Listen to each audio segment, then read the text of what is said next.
Lorsque j'ai voulu trouver d'autres supports pour philosopher, surtout des supports à la fois populaires et exigeants, c'est un de mes grands combats, où je me suis dit qu'est-ce qui pourrait permettre de vulgariser cette pratique de s'interroger et de s'émerveiller des questions qu'on pose. En général, si vous demandez à un ami de vous parler de votre vie, vous connaissez déjà d'avance ce qu'il va vous dire. Il y a très peu de surprises lorsque vous avez des problèmes et que vous demandez conseil à quelqu'un qui vous connaît. Il faudrait presque demander conseil à des inconnus, mais ça demande beaucoup de temps, parce qu'ils ne connaissent pas les dossiers. Et donc il faut d'abord faire un immense blabla, et ça coûte cher dans le cabinet d'un psychanalyste. Et Dieu sait que ça peut être utile. Je me suis dit, est-ce qu'il n'y a pas un moyen de tirer au sort des réponses et de partir d'un questionnement qui se base sur des réponses et non plus sur des questions? Comment je m'entends avec Julie? Ceux qui connaissent Julie vont pouvoir me parler, mais ils diront des choses que je connais déjà. Et moi-même, je n'ai qu'un seul logiciel pour parler de Julie. Mais si le hasard me répondait et me disait « Julie, voilà ce qui se passe, ça, ça, ça et ça », et de façon la plus péremptoire du monde, parce que s'il y a du doute et du flou, c'est pas rigolo, mais si c'est extrêmement précis, ça va me faire réagir.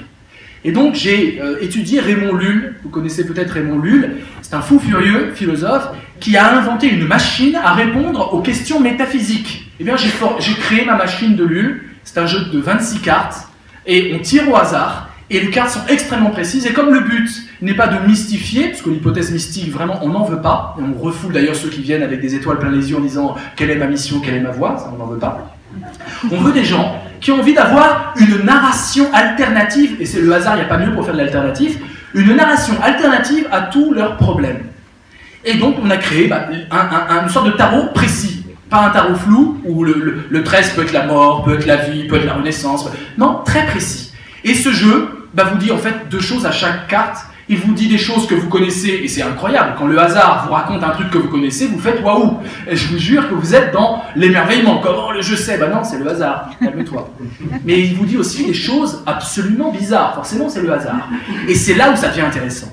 C'est quand vous pouvez faire un tirage. Alors, toutes les questions ont leur réponse.